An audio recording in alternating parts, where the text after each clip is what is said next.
Well, a very good afternoon. This is Younib TV News at 1. My name is Joseph Kamau.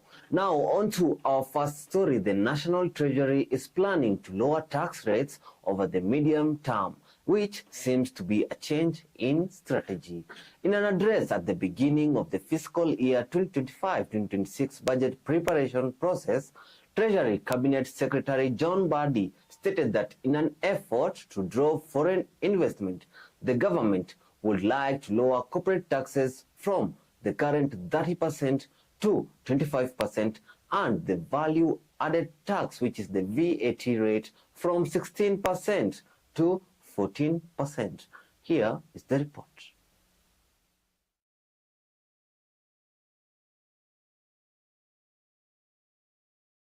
We are not thinking of increasing tax rates. We are going to reduce VAT in the medium term from 16% to about 14%. We want to reduce other taxes, including corporation tax or corporate tax, from 30 to 25%, and even pay as you earn. This is the strategy. The thinking of the Treasury is not to increase the tax rate, is to reduce it. But for that to happen, there are conditions we have imposed on ourselves, not by anybody else. The conditions is make tax collection efficient, make tax laws simple, make tax collection efficient, and efficiency in the use of resources. I wish to urge accounting officers to align work plans to be within the approved estimates and prioritize outstanding commitments, pending activities within the context of the fiscal year 2025-26 budget. And I dare say that I think we have never been in this kind of situation, because every day, CS, I get accounting officers, literally everybody asking for resources here, resources there. Unless you want to go to a Shylock to get more money, where will you get additional expenditure? So, Treasury will not support additional expenditures. Now, students at the university demonstrated against the new funding model for higher education, disobeying their leaders who had called off a national strike on Sunday.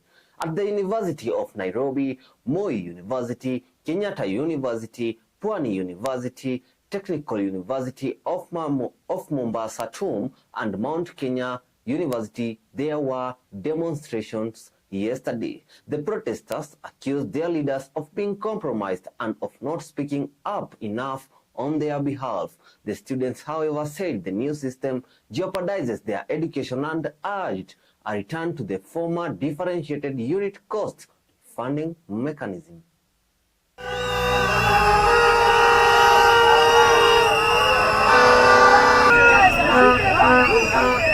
The student leaders who were saying yesterday they are giving president time, whom were they representing? Because here, look around, these are comrades. These are comrades who have decided to represent themselves because of poor representation. And we want to ask that the president should listen to us.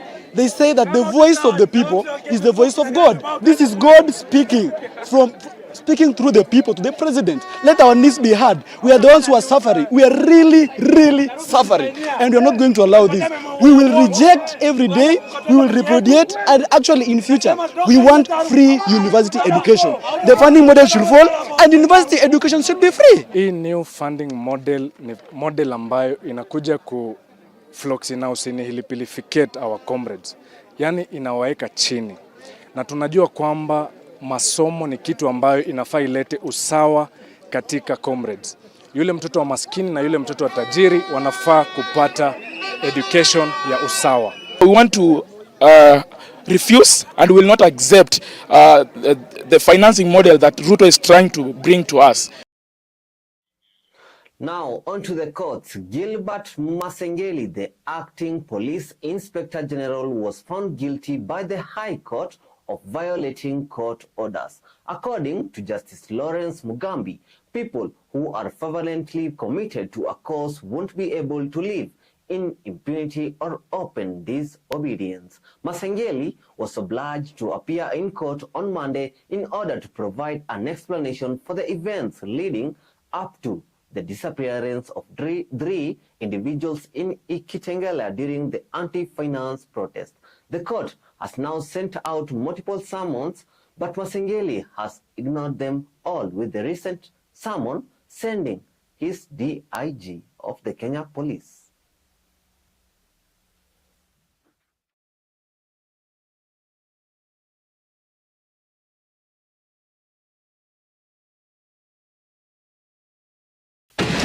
Explanations are given to the court. We have the DIG in charge of the Kenya Police Service for the court, plead with the court, humbly pray that the court grants him an opportunity to explain the order that this court issued. He was even attending a concert. In Kenya, a show, a concert, is treated as a matter of national importance. We are ashamed. I'm indeed ashamed to be a Kenyan. 3 Kenyans cannot be accounted for. You attending a concert? So, my Lord, if these are the great matters of importance of the nation, taking pictures and attending shows than obeying court orders, while the nation is watching as 3 petitions are still missing. My Lord, assuming it was Parliament or the executive ordering for the first respondent to show up for an explanation, my Lord, he will be there on the first day. Our constitution will be meaningless if it cannot protect the right to life. Whenever someone sits somewhere and designs a plot to abduct Kenyans, they must know unequivocally that the court will frown upon that behavior. The faith and the trust of Kenyans in the rule of law that they have suffered for too long cannot be taken for granted and decimated through acts of impunity. It is my finding that the first respondent, Acting Inspector General of Police, is guilty of contempt of court, and the court ought to punish him accordingly. Further, the court would like to note that there has been unbecoming conduct by a senior police officer, the former JPU Commandant Lazarus Opicho, now the head of VVIP Protection Unit in the police, which the court considers as bordering on intimidation. I also need to ascertain what the reasons behind such an inquiry and many other concerns. Now, onto a sad story. As investigations into the incident deepen, parents of the 19 learners who perished in the fire incident at Endarasha Hillside Academy showed up for a DNA testing exercise. The purpose of the exercise is to help the parents identify their children. An atmosphere of grief, pain, and complete shock pervaded the Narumoru Level 4 hospital in Nyeri County during the exercise. However, according to the government, all of the missing students have been located and have been reunited with their parents, contrary to earlier reports that indicated that 17 pupils were missing.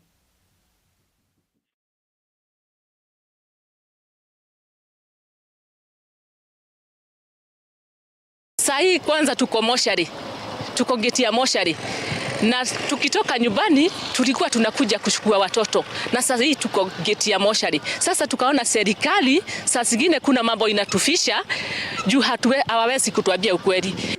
Kama itakuwa ni mapenzi ya Bwana mtoto wetu akue ako hapo, nitafanya nini?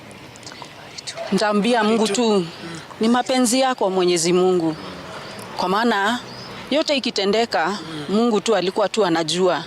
Nikaenda nikawauliza kama wamepata success, wamemuona success. Wakaniambia tumeona success ya Rifate, akashukuriwa na Tisha, akawekwa ngari ya bibi, akapelekwa hospitali. Naomba kama kuna mtu akona success please atulete. Tunategemea success atakuja, ataingia kwa boma. Sasa kama kuna mtu ambaye ako na success ama ameona success, tafadhali atuletee ama atuambie mahali yako, tutamuendea. As you know, we are the team which was tracing right from the scene there, especially our Red Cross team, the national government team, especially the chiefs, were with that Red Cross team, and we have been able to account for everybody. All the parents have been reached, and now we are okay as far as the missing, those who are missing are concerned. We are going to take a short break. We will be back with more news updates.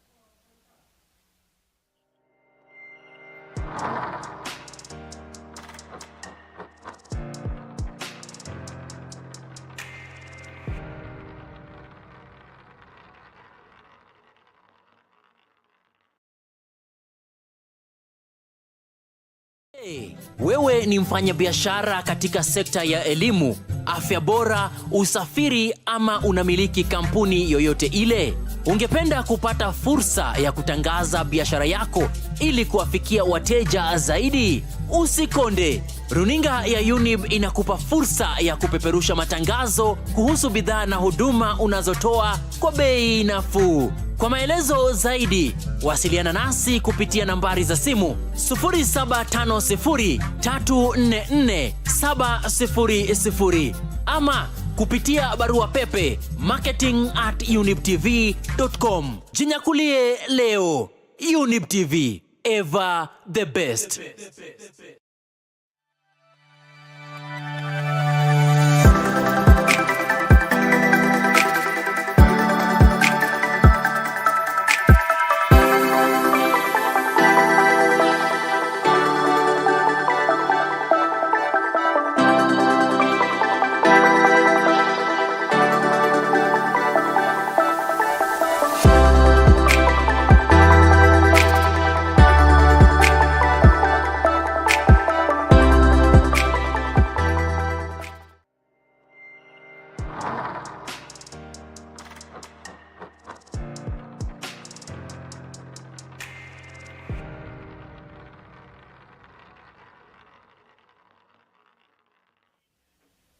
Welcome back. Now, verification of high-impact national government projects around the nation have been initiated by the government. President Ruto yesterday conducted an inspection tour of the continuing Kavira affordable housing project, which is considered as a response to the criticism leveled at the administration for purportedly unfinished projects.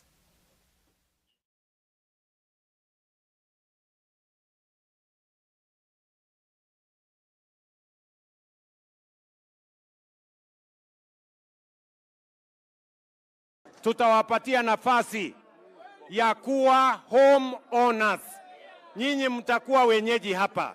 Tuko na mradi phase 2 ambayo itaanza ndani ya siku 90 hapa Kavira. Nyumba zingine tunafanyia evaluation 15,000 na tunahitaji vijana zaidi ya 15,000 wengine wakuje hapa wafanye kazi.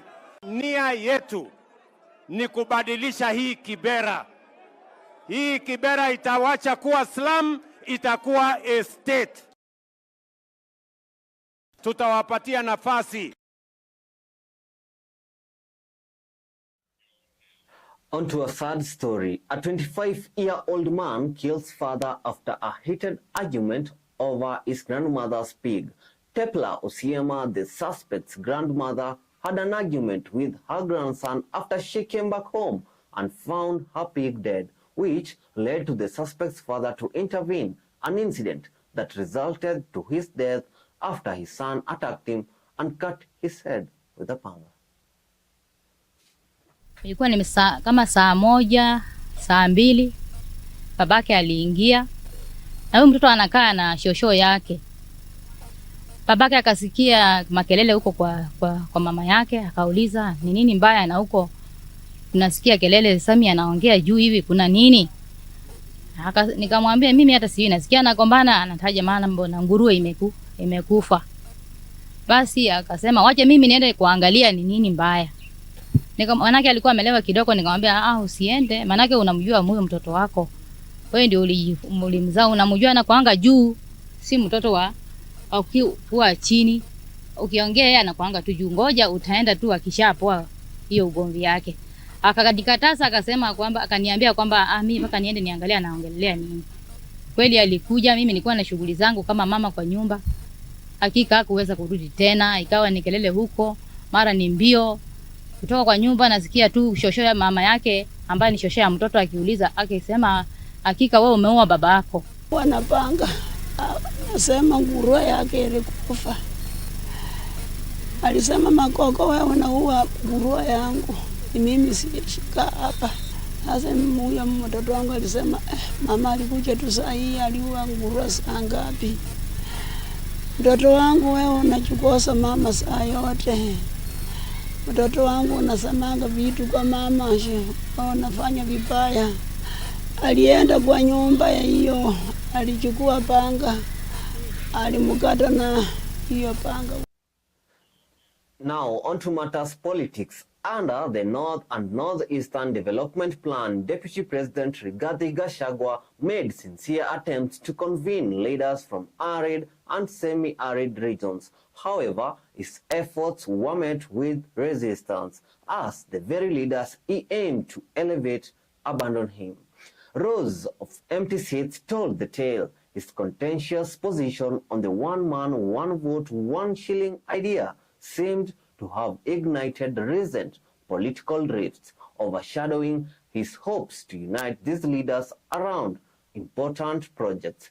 Even in his own camp, it appears that Gachagua may have more enemies than allies in the political sphere. And we are here saying, you are meeting with the governors. There are only 10 people. Where are the members of parliament? Where are the women rights? Where are the MCS? They are leaders. But where are your colleagues from the rest of the 10 counties? Where are they? Then they will start saying they are not involved. Invitations were made to everybody. They should have been here. So that when the issues that concern their people are being discussed, they are part and parcel. Partners will not be available forever. Donor funding is shrinking due to, among other reasons, geopolitics and shifts in global priorities. I take this opportunity to ask our grassroots leaders to align and complement their development projects in what is and has already been supported. It is our collective responsibility to better the lives of our people. Distinguished guests, alongside input from the World Bank, NED team on the implementation and coordination of projects. I wish to invite input from leaders present regarding implementation of these projects in your counties and constituencies. The ministry, we have key projects ongoing in the counties of Wachera, Garissa, Mandera, on water. Please feel included. This is not a selective criteria. Remember, we have come to the end of our news bulletin at 1. My name is Joseph Kamau, and life is always 100%. 10% of which is what happens to you, and 90% is how you react. Have a blessed afternoon.